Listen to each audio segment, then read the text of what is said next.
त्यासाठी आपण एक छोटीशी ऍक्टिव्हिटी करूया। यामध्ये काही फुलं आहेत,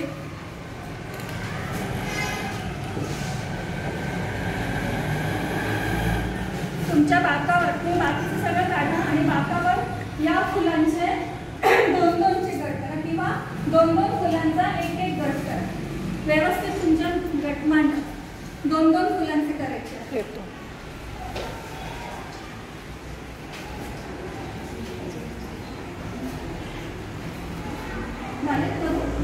दिसलं पाहिजे दोन दोन फुलांचे।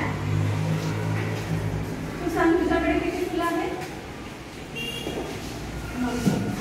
तुझ्या फुलांचे किती गट झाले? तुझं नमूद करते।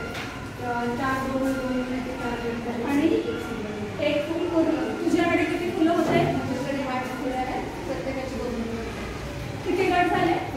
किती झाले? 4 गट झाले। तुझ्याकडे किती फुलं होते? 7 फुले आहेत, त्याच्यातले 3 गट झाले, 1 फुल।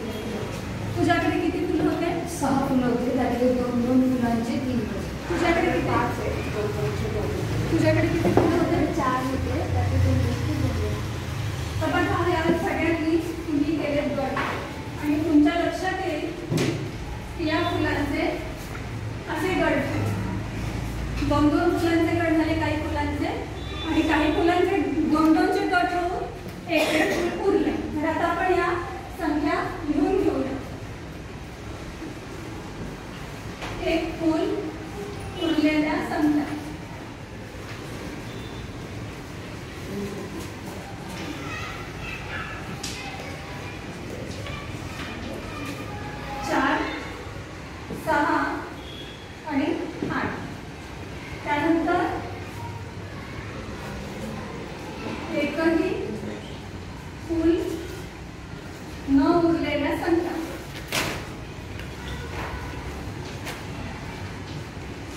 कोणत्या आहेत त्या?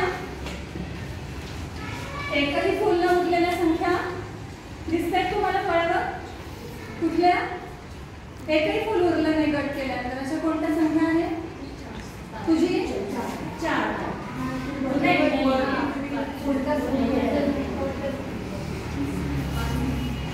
एकही फुल न उरलेल्या संख्या कुठल्या होत्या? 5 7 आणि 9 आणि एकही फुल न उरलेल्या संख्या 4 6 8। छान, तुम्ही सजग आहात, लक्ष तर या दोन्ही गटांचं निरीक्षण केलं तर या दोन्ही संख्यांच्या मध्ये काय फरक तुम्हाला दिसून येतो? दोन्ही गट केले पण एक फुल उरलेल्या संख्या, एकही फुल न उरलेल्या संख्या।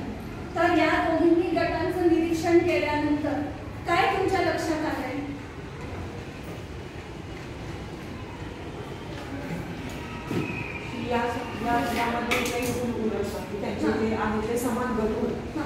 कशामुळे समान गट झाले? कोणत्या संख्यांचा गट केला आपण?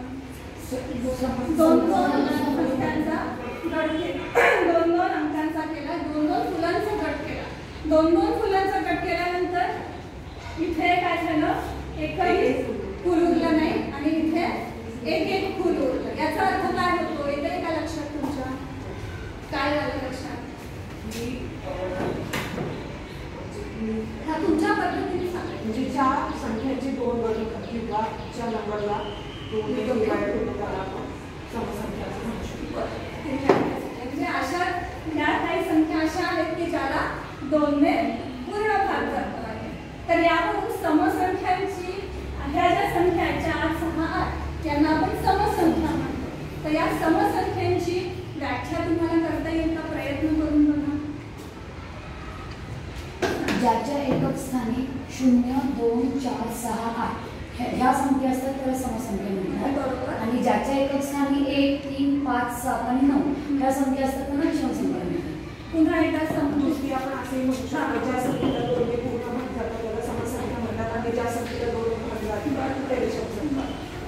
पण पुन्हा ती व्याख्या बघूया, तुम्ही बरोबर सांगितलेली आहे।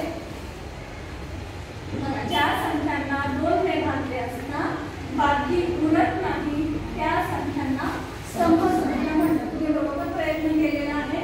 म्हणा ज्या संख्यांना 2 ने भागले असता बाकी उरत नाही त्या संख्यांना समसंख्या म्हणतात। आता काही संख्या मी दाखवते तुम्हाला।